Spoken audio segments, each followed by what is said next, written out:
which is the border town. I think it's in front of Mission County in Texas, it's Reynosa. Right? I got busted there with a big load of weed, you know. But by that, this is I start. You know, this is supposed to be autobiographical works, brother. But I started with the escape from the prison because it's sort of spectacular, right? And so it starts over here when we have just passed the countdown in prison, right?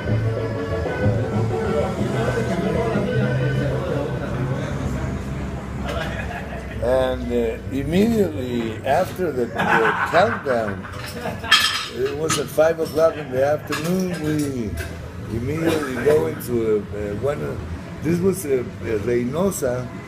It was the old prison in Reynosa. It was an old building, and where the administration and then all the prisoners, but not rich prisoners, had their beds or whatever in that building. But then there was like a big patio outside, and in that patio they had made a bunch of rooms and like little houses, and that's where all the prisoners that had some money lived outside in this. But it was all surrounded by big walls and everything. Huh? They had the Hilton prison. They had that was the VIP, very important personality. Yeah? And so here I show where we go into the tunnel, and it was like I told you, a very small, and it was full of water. It had been raining in Reynosa at that time, and it drained inside. So it was like the tunnel was like this size, but let's say this. And half of it was full of water, and only a little bit top. So you had to go crawling with your head outside so we could breathe, you know. But the tunnel was like maybe twice the distance from here where I'm standing to the other side. Okay. Yeah, twice that distance. And it went from we started making it naturally from outside the prison to inside, huh? And there was this guy, another prisoner, who had been captured with weed, I told you 17 truckloads of weed, and his name was Marcelino, and he came from a place in Mexico that has a lot of mining industry. So we hired an expert from the tunnels, mining tunnels and everything, and that was the guy that was made the tunnel from outside to inside. It took like 3 or 4 months. Now, was the tunnel lined with wood, or is it just no, nothing. It was just dirt. Okay. Just like I said, nothing like what Chapo had. He had a big thing. So the first thing we did is that we rented a house outside the prison. You know? Started there. Yeah, started there, and we made calculated by counting by steps and everything, and we said that the tunnel was going to come to the room of another prisoner that was from Guadalajara. Okay. And he used to come to buy cocaine in Guatemala. So I knew him from before, when I met him over in Mexico at that time. And so we used to sit by the wall of the prison. This Dutch guy that I told you about, that was Guatemalan Dutch guy. And so if we could hear where the people were working underneath. So then by the time that we knew that they had already passed the wall downstairs, because when they got to the wall, it was, they got to the foundations of the wall, so they had to go in deeper, and then it started coming out. But then we were sitting there, and then we started hearing, and instead of here, where we sat right in the spot where the tunnel had, and we would make sounds outside. To camouflage the noise. Yes, to guide the guys that were digging from outside. But then we realized that we said, oh no, he's coming like 1 meter or 1.5 meters out of route. So finally the day came that the tunnel had to reach this place where we were, and then we're waiting there at 12 o'clock at night in the room where it was supposed to come, and then we go boom, boom, boom, boom, and knock like that, pass, pass, pass. And then we hear boom, boom, boom, boom, but on the room beside the one we were saying, ah, shit. And we went out, and there was the 2 old guys, were the owners of the room right beside. They were old narcs. They had been heavy narcs already, but they were like 60 years old, and one had been already like 20 years in prison and was almost ready to come out, and another was this rich guy. And when we put our heads into their room, they were like that, staring to the floor, like saying, what the fuck is happening downstairs? You know? And we said, oh shit. And then we immediately went to talk to them and said, hey, listen you guys, we have something working on there, but you can't speak and say anything about this. And they were really nervous, and this guy said, no, we don't want any problems. So from that moment on, I was the guy in charge of the thing, and we never left the watching these guys to make sure that they were not going to go and rat you out and finger us out. So next day,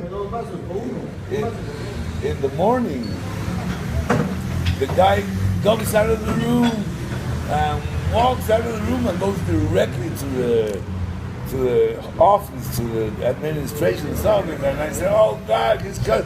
And I'm behind the guy, walking behind the guy, and then I go near, I said, remember that this picture a dead man, you know. And he goes into the office, and I'm right behind him, and I'm sure he was going to go inform, you know. And then he's like sweating y todo, and ¿qué tal? Encantado de verte. Sí, yes. Mucho gusto verte. Yes. He's saying goodbye there now. So I'm right, you know, so make sure that he doesn't speak out and tell anything, man.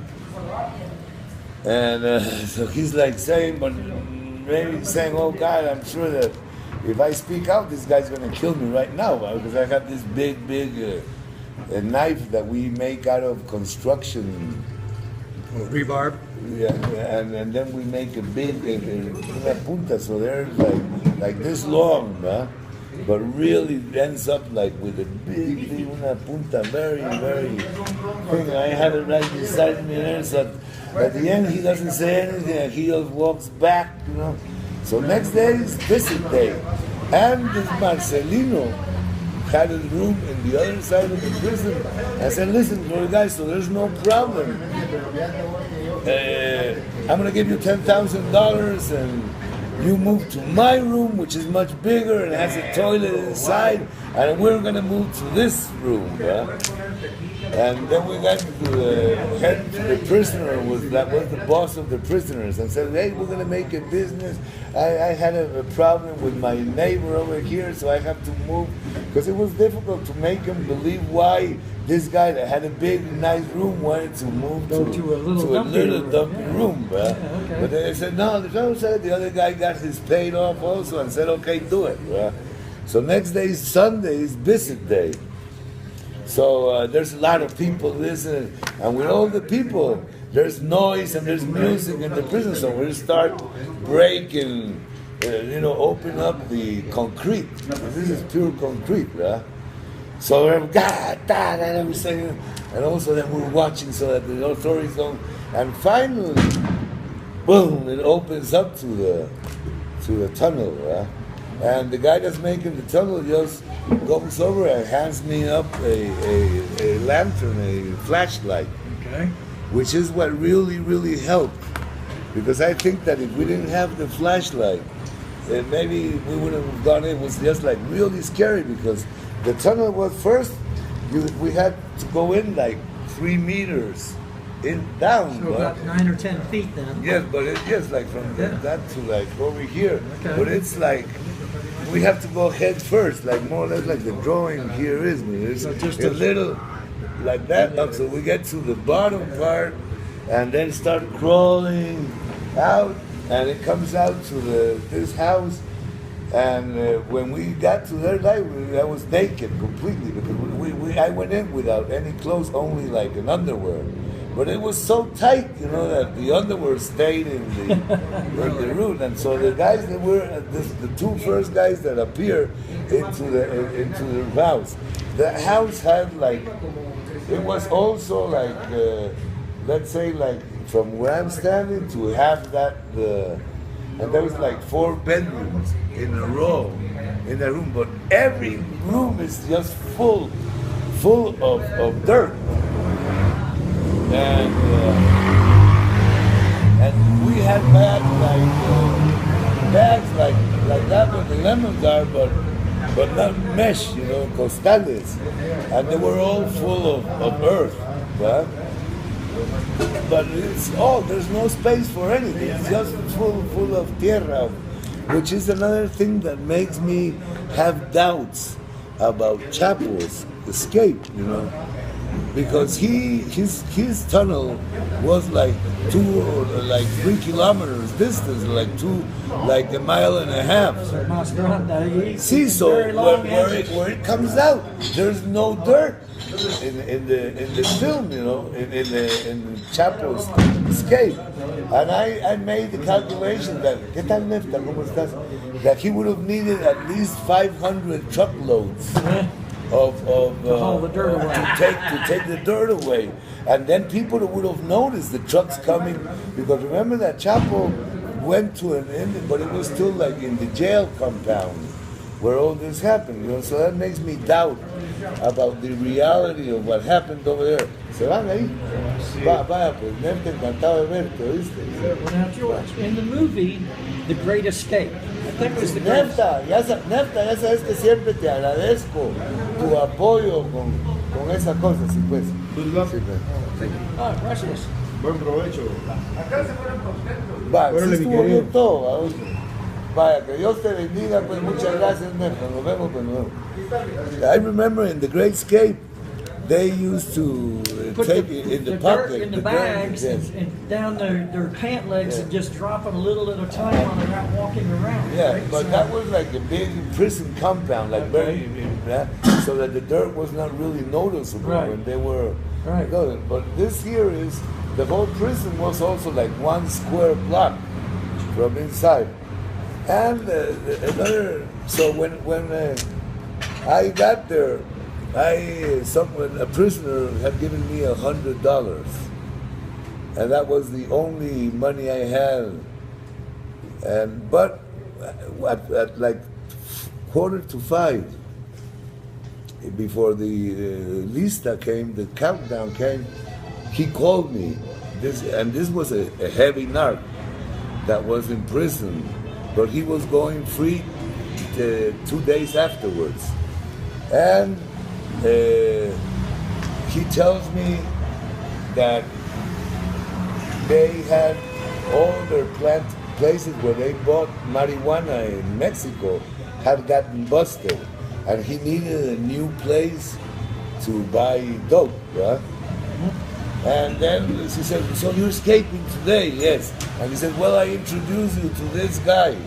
This guy is a cop from Reynosa, but he's coming to ask me for a loan, that he wants to make his house is 1 story, and he wants to make it 3 stories high."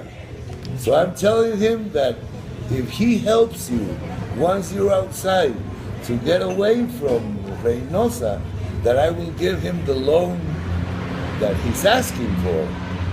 And you you're gonna pay me this money that he's giving me if when you escape, you go to Veracruz and meet my other brothers in Veracruz. They have a big whorehouse in a place, not Veracruz, the city.